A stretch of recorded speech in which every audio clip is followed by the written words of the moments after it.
let's talk about dating sites. Online dating. Yeah, let's talk about it. Well, I've had experience with them over the years since my divorce. Just about all of them, I think. That used to be Yahoo Dating, and I think that became Match.com, right? And was it eHarmony? Another one I've done, and Hurry Date for speed dating, and now you have Plenty of Fish and OkCupid. Those are big ones. I guess it depends what you're looking for. I've seen a little of everything on each of these dating sites. It seems like the ones that you pay the most for have the people that are the most serious about dating. And that goes all the way up to services like It's Just Lunch, and even if you're hiring a matchmaker, those things can cost $10, $12, $15,000 to hire someone. So I think the people who are more serious about meeting someone are paying more money to do that. The free sites like the OkCupids and Plenty of Fish, I think what you have on there is probably people looking to hook up. Same thing with Ashley Madison, the one where married people go on, and if that's what you're looking for, that's the place to look. I usually end up, I want to have access to the biggest variety because I'm pretty picky, so I want to be able to choose from a large pool of women, and I think Match.com has been providing the largest pool so far. Lately I tried a service called Dinner Date, which is just started. They started in Florida and they've just moved here to San Diego, and they're doing this area. And I love their concept because it's not a one-on-one date, it's a group date. So what happens is you have a group of 6 men and 6 women, and you all go to a restaurant, you sit at one big table, and you buy your own dinner, and you don't buy anyone else's dinner, and you have your discussions at the table with all these people, and you rotate throughout dinner, and you mingle. So it's a good opportunity to meet people for networking, and there are romantic possibilities as well. So I love that model, and I hope it works. I think Match.com actually is getting into it now. I saw an advertisement on TV called Match Events. So I think it's a similar thing, which is unfortunate for the dinner date people, will probably be forced out because of that. But unless Match.com buy them. Yeah, that could be too.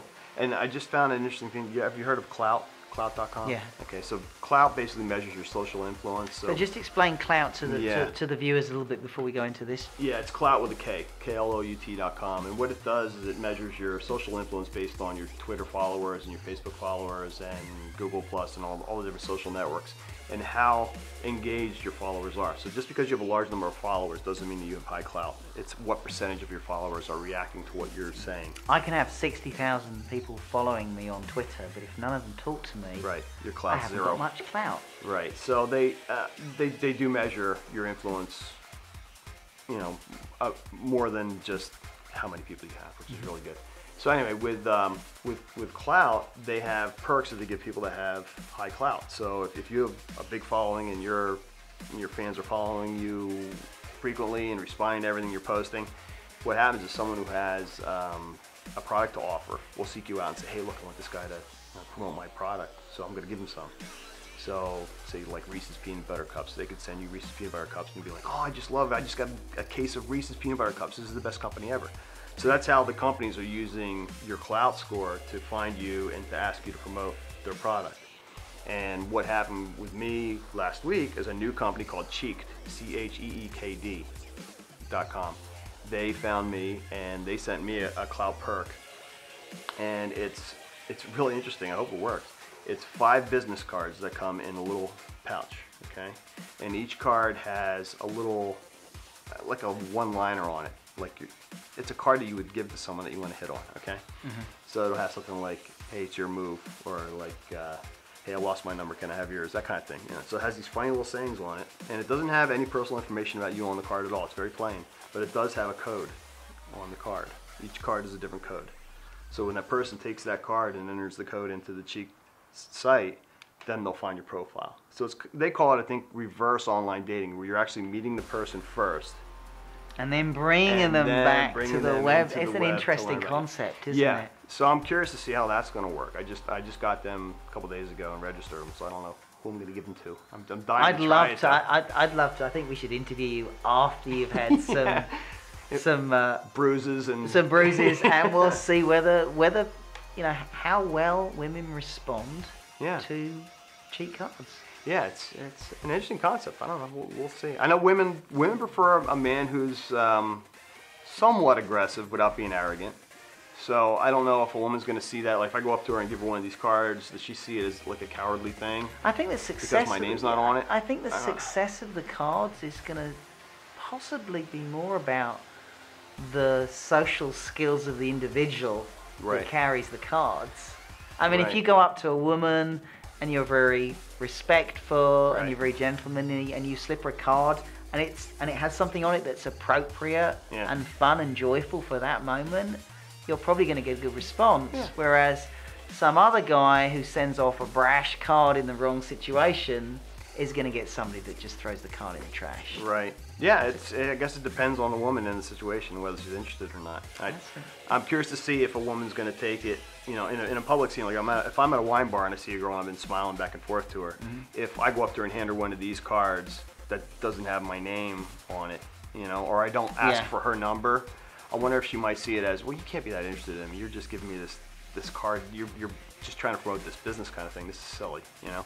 Whereas I think, like, say you're someplace where you really don't have the opportunity to talk. Maybe you're at a funeral. Bad example, maybe. I don't know. But say you're someplace where you really, or church, right? You're at church. I don't do that, but some people go to church. So you're at church and you see someone that you really like and you don't want to be hitting on them in church. You give them one of these cards because you really, maybe it would work in that situation. I think it depends on the message. I guess. It depends on the message. Do you get to pre-print your messages, or do they hand you messages? They're real smart about it. They have one package that's, I think it's free, and they'll send you 5 cards, and then they try to hit you with a monthly. I think it's $10 a month kind of deal. And then they have like an enhanced package where you can order your own cards with your own sayings on them, your own design, and you'll get more cards, and obviously that costs more. So I don't know. I guess it's worth trying. I'll report back. I'll let you know. Report back. Awesome. The other change in online dating I've seen is that eHarmony have created an app for an iPhone, and it's called Bad Date Rescue. And the idea is that you would preset it's an iPhone app. You would preset your iPhone, and if you needed to run away from a bad date, your phone would pre-dial you, and they have some. No way! Oh yeah, there's a message. One of them's from your mother. Hey son, the DVR's not working. Your dad needs it for a presentation. There's another one where there's a recording of a boss calling you. Yeah, I've had a few dates. Grandmothers die. So, but I want to kind of go across and say, what advice have you got for anybody if they're on a bad date and they want to get out? Well, that's one way, I guess. That's interesting they have that app. I guess that the ideal way would be to be honest about it and gentle at the same time. Like, don't say you're a creep, like, this date needs to be over, thanks for the drink, bye. Be nice about it and say, you know what, you're a great guy. In fact, I may have somebody who I could hook you up with. We're just not a good match, I don't feel. But I really appreciate your time and everything. Just be polite about it and let the guy down easy, because guys have big egos. So and if there's something like constructive, you can tell the guy too. Like, maybe you shouldn't be texting your BFF while you're on your first date. See, my take on it is, if I go on a date, and I've been on a few, we all have been on a few bad dates. If I go on a bad date, firstly, I'm not attached to the outcome. I can remember one date I got on, and the woman had actually provided me with a photo on her profile that was one of these headshots. Again, I haven't got a problem with I actually like women with curves. I like women to look like women. But she was much, much heavier and much bigger than I'd expected her to be. And immediately, she just wasn't my body type. She was actually a great human being, and because I wasn't attached to the outcome of the date, I thought, you know what, we can sit and drink a glass of champagne and we can laugh. Yeah. This isn't going to go anywhere romantically. So for me, if I go on a bad date, I tend to take the approach that if I'd have pre-qualified my date a little bit more, I wouldn't be on a bad date. So I tend to kind of use the opportunity. I'll sit it out, and I will be a gentleman, and I will be polite for the duration of the date. But should you be able to escape a date, or should we all sit the date out like me? I guess it depends. It depends. I mean, if you're having good conversation with the person, and what you don't want is that person thinking that you're interested and that's why you're staying. So I think you need to be honest and upfront, and I'll guarantee you that it also happens where your first meeting you're thinking this person is just not for me. So maybe she spent a little extra time, because I've had that happen too, where I've messed around like, oh my God, I could never put up with 5 minutes of this girl. But then after you end up spending some time with her, you realize she's just acting like this because she's nervous. This is not the real person, and then you end up having a good connection. So yeah, I would give it some time. If it's not going to work, be polite about it, be kind, and end it if you need to. But just don't. I don't know, the whole thing, the phone ringing thing. That's obvious. Everyone knows that. Yeah, so I would avoid I don't think I could use Bad Date Rescue. No. I think I'd be laughing too hard I thought to be able to use it properly. I think the thought of actually having a pre-recorded call with your boss saying, this is not your fault, I know but we've had a system breakdown, you need to come in right now. It would be hilarious if both your phones rang at the same time with the same message. That would be funny, wouldn't it? Yeah, well, I thought you were going to say that there's an app, which my buddy always talks about. He's like, why isn't there an app that tells you who's single in the area? You know what I mean? Because they have... Oh, like a GPS app. Kind of like that. I think they have one for gay people that's Grindr. Grindr. They talked about it on Chelsea lately last night, in fact. But something like that, where you can, on your phone, you can say, hey, there are 5 single people at this bar. Maybe I should go in, or 20 single people at this play, kind of thing. The future of dating technology. Right.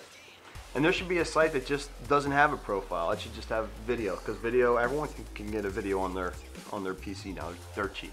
I think there should be a dating site where there's nothing other than a video of yourself speaking. You can answer questions if you want, but it should be just that person talking, and it should have to be a full body shot. And for how long? Maybe 2 minutes max? Yeah, like 2 minutes. Nobody wants to see a 10-minute video, do they? But that's still all you have. That's it. You can tell the person on the video. You can say in your video, I'm 50 years old. I grew up in Pennsylvania. I'm divorced. I don't have any kids. I don't want any kids. You can say these kind of things, but that is what I think would filter out people that are just not very compatible.